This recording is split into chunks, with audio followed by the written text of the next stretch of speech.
Good morning to all. നമ്മൾ ഇന്ന് ഈ വീഡിയോയിൽ ഡിസ്കസ് ചെയ്യുന്നത് +1 ഫിസിക്സ് ടെക്സ്റ്റ് ബുക്കിലെ 4ാമത്തെ ചാപ്റ്ററായ ലോസ് ഓഫ് മോഷൻ എന്നതിലെ ഒരു ഇമ്പോർട്ടൻറ്റ് ടോപ്പിക്കാണ്. അതിലെ ന്യൂട്ടൺ സെക്കൻഡ് ലോ ഓഫ് മോഷനാണ് ഇവിടെ എക്സ്പ്ലെയിൻ ചെയ്യുന്നത്. ഇതിന് മുന്നിലുള്ള വീഡിയോയിൽ നമ്മൾ ഇനേർഷ്യ എന്താണെന്നും അതുപോലെ തന്നെ ഫസ്റ്റ് ലോ എന്താണെന്നും സ്റ്റേറ്റ് ചെയ്തിരുന്നു. ഇതിൽ നമ്മൾ നോക്കുന്നത് സെക്കൻഡ് ലോ എന്താണെന്നാണ് നോക്കുന്നത്. അപ്പോൾ സെക്കൻഡ് ലോയുടെ സ്റ്റേറ്റ്മെൻറ്റ് പറയുന്നതിന് മുന്നിലായിട്ട് നമുക്ക് മറ്റൊരു ടേം എന്താണെന്ന് നോക്കണം. മൊമെൻറ്റം എന്നൊരു ക്വാണ്ടിറ്റി അതെന്താണെന്ന് നോക്കിയാലേ ഉള്ളൂ. അത് ഉപയോഗിച്ചിട്ടാണ് സെക്കൻഡ് ലോ എക്സ്പ്ലെയിൻ ചെയ്യുന്നത്. സോ മൊമെൻറ്റം എന്താണെന്ന് നോക്കാം.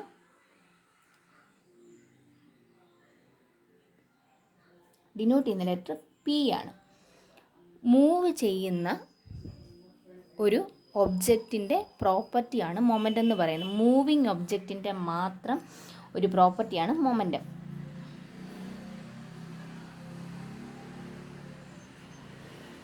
Property of A moving object. അതായത് ഇവിടെ ഒരു ബോൾ ഇരിക്കുവാണെന്ന് വിചാരിക്കുക. ഒരു ബോൾ, അതിനെ നമ്മൾ എ എന്ന് വിളിച്ചെന്ന് കരുതുക. അതിവിടെ റെസ്റ്റിലാണ് ഇരിക്കുന്നത്. സോ അതിന് വെലോസിറ്റി 0 ആയിരിക്കും. ഇനി മറ്റൊരു ബോൾ, അതിന് നമ്മൾ ബി എന്ന് വിളിച്ചു. ആ ബി എന്ന് പറയുന്ന ബോൾ കൊണ്ട് ഇതിനെ ഇടിപ്പിക്കുവാണെന്ന് കരുതുക. അപ്പോൾ എന്ത് പറ്റും? എയുടെ സൈസ് അനുസരിച്ച്, എയുടെയും ബിയുടെയും സൈസ് അനുസരിച്ച് അല്ലെങ്കിൽ അതിൻ്റെ വെലോസിറ്റി അനുസരിച്ച് എയ്ക്ക് മൂവ്മെൻറ്റ് ഉണ്ടാവും. എന്തായാലും ബി വന്ന് ഇടിക്കുമ്പോൾ, ഇപ്പം ബി വലിയൊരു ഒബ്ജക്റ്റും എ ചെറുതുമാണെങ്കിൽ എന്തായിരിക്കും സംഭവിക്കുന്നത്? ഉറപ്പായിട്ടും എ മുന്നോട്ട് പോകും. അതായത് ബിക്ക് തൻ്റെ മോഷൻ എയിലേക്ക് കൊടുക്കാൻ സാധിച്ചിട്ടുണ്ട്. സോ ഒരു ഒബ്ജക്റ്റിന്, മൂവ് ചെയ്യുന്ന ഒരു ഒബ്ജക്റ്റിന് അതിൻ്റെ മോഷൻ മറ്റൊന്നിലേക്ക് കൊടുക്കാൻ സാധിക്കുന്നുണ്ടെങ്കിൽ ആ പ്രോപ്പർട്ടിയെ നമുക്ക് മൊമെൻറ്റം എന്ന് വിളിക്കാം. ഇനി പകരം തിരിച്ചൊന്ന് ആലോചിക്കുക. എ എന്ന് പറയുന്ന ഒരു ഒബ്ജക്റ്റ് വലിയൊരു ഒബ്ജക്റ്റും ബി ചെറുതുമായിരുന്നു. അങ്ങനെയാണെങ്കിൽ ബി വന്നിടിച്ചപ്പം എ മുന്നോട്ട് പോയില്ല. പക്ഷെ എന്നാലും ബി ഒരു ഫോഴ്സ് അപ്ലൈ ചെയ്തിട്ടുണ്ടല്ലോ. എയുടെ മുകളിൽ ബി ഒരു ഫോഴ്സ് കൊടുത്തിട്ടുണ്ട്. അതായത് അതിൻ്റെ മോഷൻ ഇതിലേക്ക് കൊടുക്കാൻ വേണ്ടി ശ്രമിച്ചിട്ടുണ്ട്. അങ്ങനെയാണെങ്കിലും ആ പ്രോപ്പർട്ടിയെ നമുക്ക് മൊമെൻറ്റം എന്ന് പറയാം. അതായത് മൂവ് ചെയ്യുന്ന ഒരു ഒബ്ജക്റ്റ് അതിൻ്റെ മോഷൻ മറ്റൊന്നിലേക്ക് കൊടുക്കുകയോ അല്ലെങ്കിൽ കൊടുക്കാൻ ശ്രമിക്കുകയോ ചെയ്യുന്ന പ്രോപ്പർട്ടിക്കാണ് മൊമെൻറ്റം എന്ന് വിളിക്കുന്നത്. അതായത് മൂവ് ചെയ്യുന്ന എല്ലാ ഒബ്ജക്റ്റിനും കോമൺ ആയിട്ടുള്ളൊരു പ്രോപ്പർട്ടി ആയിരിക്കും എന്ത്? മൊമെൻറ്റം എന്ന് പറയുന്നത്. പി ഉപയോഗിച്ച് റെപ്രസെൻ്റ് ചെയ്യുമെന്ന് പറഞ്ഞു. ഇനി ഈ മൊമെൻറ്റം എന്തിനെയൊക്കെ ഡിപ്പെൻഡ് ചെയ്യുന്നുണ്ടെന്ന് നോക്കാം. ഇപ്പോൾ 2 ഒബ്ജക്റ്റുകൾ പറഞ്ഞു. ഇത് റെസ്റ്റിലിരിക്കുവാണ്. ബി എന്ന് പറയുന്നത് മൂവ് ചെയ്യുന്ന ഒബ്ജക്റ്റാണ്. മൂവ് ചെയ്യുന്ന ഒബ്ജക്റ്റിൻ്റെ പ്രോപ്പർട്ടിയാണ് മൊമെൻറ്റം. നമ്മൾ ഓൾറെഡി പറഞ്ഞു. ഈ ബി എന്ന് പറയുന്ന ഒബ്ജക്റ്റിന് മാസ് വളരെ കൂടുതലാണെന്ന് വിചാരിക്കാം. മാസ് ഒത്തിരി കൂടുതലാണെങ്കിൽ എന്തായിരിക്കും സംഭവിക്കുന്നത്? എയിൽ വന്ന് ഇടിച്ചു കഴിഞ്ഞാൽ എ മുന്നോട്ട് പോകുമല്ലോ. അതായത് നമുക്കൊരു എക്സാമ്പിൾ ഇട്ട് നോക്കാം. ഇതൊരു 1 കിലോഗ്രാം ആണെന്ന് വിചാരിക്കാം. ഇതൊരു 2 കിലോഗ്രാം ആണെന്ന് വിചാരിക്കാം. അപ്പോൾ എന്തായിരിക്കും? ബി വന്ന് ഇടിച്ചു കഴിഞ്ഞാൽ എ തീർച്ചയായിട്ടും മുന്നോട്ട് പോകും. സോ അത് മാസിനെ ഡിപ്പെൻഡ് ചെയ്യുന്നുണ്ട്. ഇനി സെക്കൻഡ് കേസ്, രണ്ടിൻ്റെയും മാസ് സെയിം തന്നെയാണ്. ഇതും 1 കിലോഗ്രാം, ഇതും 1 കിലോഗ്രാം തന്നെയാണെന്ന് വിചാരിക്കുക. പക്ഷേ ഇത് ആദ്യം വന്ന് ഇടിച്ചു ഒരു 2 മീറ്റർ/സെക്കൻഡ് വെലോസിറ്റിയിൽ. ഈ വാല്യൂസ് നോക്കണ്ട, അത് വെറുതെ ഇട്ട് കൊടുക്കുന്ന വാല്യൂ ആണ്. ഒരു 2 മീറ്റർ/സെക്കൻഡ് വെലോസിറ്റിയിൽ വന്ന് ഇടിച്ചപ്പോഴത്തേനും എന്താ പറ്റിയത്? ഈ എ എന്ന് പറയുന്ന ഒബ്ജക്റ്റ് മുന്നോട്ട് പോയില്ല എന്ന് കരുതുക.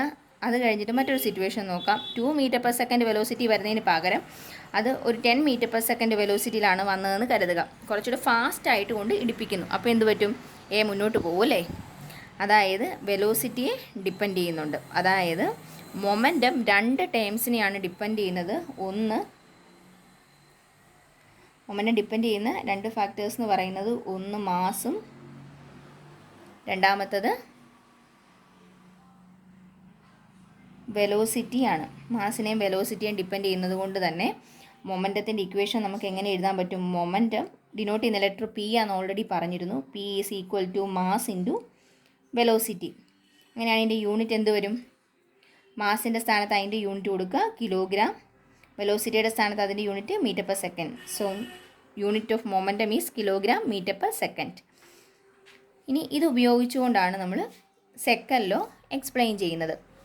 ഫസ്റ്റ് ലോയിൽ നമ്മൾ പറഞ്ഞു നിർത്തിയത് എന്തായിരുന്നു? ഒരു അൺബാലൻസ്ഡ് ഫോഴ്സ് ആക്ട് ചെയ്യുന്നുണ്ടെങ്കിൽ, നെറ്റ് ഫോഴ്സ് 0 അല്ലെങ്കിൽ ആക്സിലറേഷൻ ഉണ്ടാകുമെന്നാണ് പറഞ്ഞു നിർത്തിയിരുന്നത്.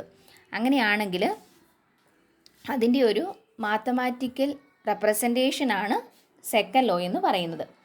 എങ്ങനെയാണെന്ന് നോക്കാം. ഇതിൽ പറഞ്ഞിരിക്കുന്നത് എന്താ? The rate of change of momentum of a body is directly proportional to the applied force and takes place in the direction in which the force acts. അപ്പം നമുക്ക് നോക്കാം അതെന്താണെന്നാണ് പറയുന്നത്. അതിന് മുന്നായിട്ട് ഇപ്പോൾ ഒരു ഒബ്ജക്റ്റ് ഇവിടെ ഇരിക്കുവാന്ന്, ഇതുവഴി മൂവ് ചെയ്യുവാന്ന് വിചാരിക്കും. ഒരു ബോൾ ഉരുണ്ട് പോയിക്കൊണ്ടിരിക്കുന്നു. ഉരുണ്ട് പോകുന്നൊരു ബോൾ, അതിൻ്റെ മാസ് എം എന്ന് വിളിച്ചു. അപ്പോൾ അത് ഉരുണ്ട് പോകുമ്പോൾ അതിനൊരു വെലോസിറ്റി ഉണ്ട്, അത് യു എന്ന് റെപ്രസെൻ്റ് ചെയ്തു. യു വെലോസിറ്റിയിൽ ഒരു ബോൾ മുന്നോട്ട് പോയിക്കൊണ്ടിരിക്കുന്നു. ഇതിനിടയിൽ നമ്മളൊരു ഫോഴ്സ് അപ്ലൈ ചെയ്യുന്നു. അതായത് ഉരുണ്ട് പോകുന്നൊരു ബോളിന് ഒന്നുകൂടെ അതിനിടയ്ക്ക് ഒരു അടിക്കുവാന്ന് വിചാരിക്കുക. അപ്പോൾ എന്ത് പറ്റും? അത് കുറച്ചുകൂടെ സ്പീഡിൽ മുന്നോട്ട് പോകും. അതായത് ഫോഴ്സ് അപ്ലൈ ചെയ്ത് കഴിഞ്ഞപ്പോൾ അതിൻ്റെ വെലോസിറ്റി വി ആയിട്ട് മാറി എന്ന് വിചാരിക്കുക. അങ്ങനെയാണെങ്കിൽ ഇവിടുത്തെ മൊമെൻറ്റത്തിനകത്ത് ചേഞ്ച് വന്നിട്ടുണ്ടല്ലോ. മൊമെൻറ്റം ആദ്യം ഒരു മൊമെൻറ്റം ഉണ്ട്, അതിന് നമ്മൾ പി ഐ എന്ന് വിളിച്ചു. Initial momentum is equal to എന്താണ്? ഇതിൻ്റെ മാസ് എം ആണ്, വെലോസിറ്റി യു ആണ്. സോ എം യു എന്ന് വിളിക്കാം. ഫൈനൽ മൊമെൻറ്റം എന്താണ്? മാസ് ഇൻറ്റു വെലോസിറ്റി ആണ്. ഇനീഷ്യൽ മൊമെൻറ്റം ഉണ്ട്, ഫൈനൽ മൊമെൻറ്റം ഉണ്ട്. അതായത് ആദ്യം ഉണ്ടായിരുന്ന മൊമെൻറ്റം മറ്റൊന്നായിട്ട് മാറാൻ കാരണം എന്താ? ഒരു ഫോഴ്സ് കൊടുത്തത് കൊണ്ടാണ്. അപ്പോൾ ഫോഴ്സ് അപ്ലൈ ചെയ്തതിൻ്റെ ഫലമായിട്ടാണ് എന്ത് സംഭവിച്ചിരിക്കുന്നത്? മൊമെൻറ്റത്തിനകത്ത് വ്യത്യാസം വന്നിരിക്കുന്നത്. അതാണ് എന്ത്? സെക്കൻഡ് ലോ പറയുന്നത്. അതായത് നമ്മളൊരു ഫോഴ്സ് അപ്ലൈ ചെയ്യുന്നതിൻ്റെ ഫലമായിട്ട് മൊമെൻറ്റത്തിനകത്ത് ചേഞ്ച് വന്നു. ഇനി ഈ സ്റ്റേറ്റ്മെൻറ്റ് നോക്കിക്കേ. സ്റ്റേറ്റ്മെൻറ്റ് എന്തായിരുന്നു? The rate of change of momentum of a body is directly proportional to the applied force എന്നാണ് പറഞ്ഞിരിക്കുന്നത്. Rate of change of momentum എന്ന് പറഞ്ഞാൽ എന്താ? നമുക്ക് ചേഞ്ച് ഓഫ് മൊമെൻറ്റം എന്താണെന്ന് നോക്കാം. ചേഞ്ച് ഓഫ് മൊമെൻറ്റം എന്ന് പറഞ്ഞു കഴിഞ്ഞാൽ എന്താ? മൊമെൻറ്റത്തിനുള്ളിൽ വന്നിരിക്കുന്ന വ്യത്യാസമാണ് ചോദിച്ചിരിക്കുന്നത്. Is equal to P F minus P I which is equal to M V minus M U. M common ആയിട്ട് എടുത്തു കഴിഞ്ഞാൽ M into V minus U എന്ന് എഴുതാം. ഇനി rate of change of momentum എന്ന് പറഞ്ഞാൽ എന്തായിരിക്കും? Rate of change of momentum എന്ന് പറഞ്ഞു കഴിഞ്ഞാൽ എത്ര സമയം കൊണ്ടാണോ ഈ മൊമെൻറ്റത്തിനകത്ത് ചേഞ്ച് വന്നിരിക്കുന്നത് ആ സമയം കൊണ്ട് അതിനെ ഡിവൈഡ് ചെയ്യുക. അതായത് ഒരു 10 സെക്കൻഡ് കൊണ്ടാണ് ഇതിൻ്റെ വെലോസിറ്റി അല്ലെങ്കിൽ ഇനീഷ്യൽ മൊമെൻറ്റ് ഫൈനൽ മൊമെൻറ്റായിട്ട് മാറിയതെങ്കിൽ ആ 10 സെക്കൻഡ് കൊണ്ട് ഡിവൈഡ് ചെയ്യുന്നതിനെയാണ് നമ്മൾ rate of change of momentum എന്ന് വിളിക്കുന്നത്. സോ എന്തെഴുതാം? M V minus U by T എന്ന് എഴുതാം. ഇനി ഇതിനകത്തുനിന്ന്